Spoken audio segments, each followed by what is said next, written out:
And it's war in the Republican Party, and it all started with the tweet from President Trump this morning. Quote, the Freedom Caucus will hurt the entire Republican agenda if they don't get on the team and fast. We must fight them and Dems in 2018. House Freedom Caucus member Justin Amash, well, he responded quickly with this tweet. It didn't take long for the swamp to drain at real Donald Trump. No shame, Mr. President. Almost everyone succumbs to the D.C. establishment. Of course, it continues to escalate. In fact, this is his on-camera response. Roll tape. Most people don't take well to being bullied. Is that an actual negotiating tactic by the president, though, or do you think that this is the constructive way to do it? I mean, it's constructive in 5th grade.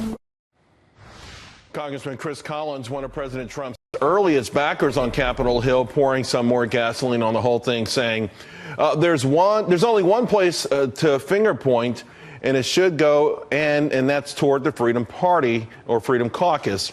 Of course, the Tuesday group will never meet with the Freedom Caucus and will with a capital Never. In other words, both sides, everyone's drawing their positions. Joining me now to discuss, Lisa Booth, former Congressman Joe Walsh, and Mark Meckler. Guys, this is one heck of a Donnybrook. I think we all sort of sensed it coming last week.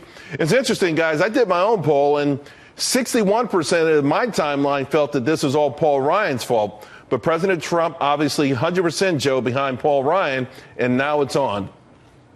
Yeah, hey, Charles, I'm so tired of everybody saying that it's not Donald Trump's fault. This was his tweet. And you know what? It was a really, really stupid thing to do. Donald Trump ran against the D.C. establishment.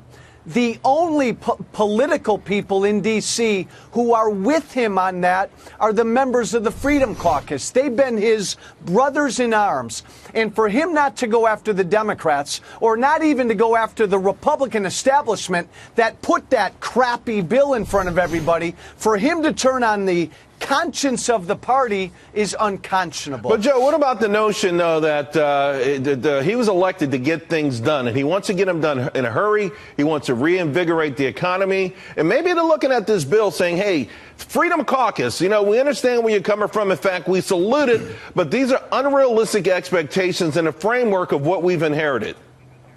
Oh, I agree. Charles, I agree. Look, Donald Trump did not know what was in that bill. All he wanted was a victory, and the Freedom Caucus stood at the wall to make sure that victory didn't happen, that bill didn't pass.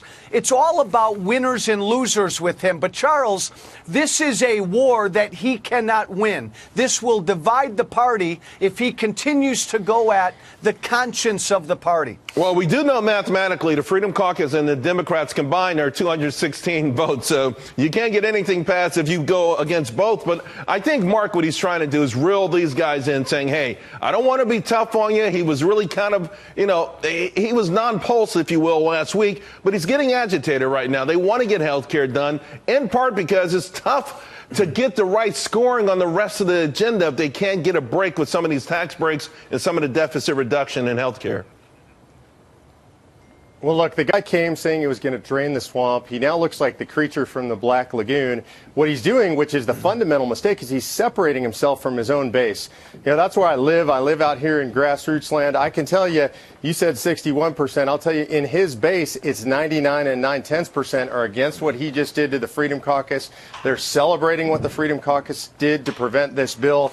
And really, he's undercutting his own support among his strongest supporters. Although I must tell you, I've got some folks on my Twitter timeline and other social media who are now saying, listen, we love the Freedom Caucus, but you guys are starting to mess up. It feels like maybe the pendulum is turning and the tide is turning. I want to bring in Lisa Booth. Lisa, this is a tough one, right? I mean, this is really tough because I think it's the Freedom Caucus and the Tea Party that set the stage for the eventual Donald Trump victory to the White House. This whole grassroots movement. But are they overplaying their hand? Well, look, I think Republicans also are often engaged in sort of this circular firing squad. We're really good at it. And I have a novel concept that everyone's to blame for the health care failure. I think the president could have done more to spearhead it and show leadership. Speaker Ryan could have been more inclusive of other people in the process. Well, he went to a couple of states, right? He had these big rallies, President Trump. He expressed his support for it almost every single day. He did press conferences. What more? But then you also have the Freedom Caucus and moderates as well who held out. So I think everyone has a share in not seeing the health care bill move forward. So what I think about it's the a good early lesson. theory then, Lisa, that some people had who looked at this right away and said, you know, President Trump, you're being set up by the establishment. What Paul Ryan is asking you to back is not what the public wants. It's not why you were elected. Can we go to that as perhaps the real root of the problem here? Well, I would argue that President Trump was elected because he ran on being a deal maker and ran on someone that wants to see things get done, someone that was going to get things done. Now, I think it's very early, and I have high hopes that he is going to get health care done, that he is going to get tax reform done. I think these are growing pains because the Republican Party has not been in a leadership position and a governing position. So hopefully there's lessons to be learned here. But I think the only way people are going, the individuals involved in this are going to learn from those lessons if everyone assumes and accepts the blame that they had in the failure of the health care bill moving forward. That blame, accepting that blame, have we gone, at what point do we cross the Rubicon and you can't come back? In other words, this growing animosity, Jim Jordan, he was on TV a lot.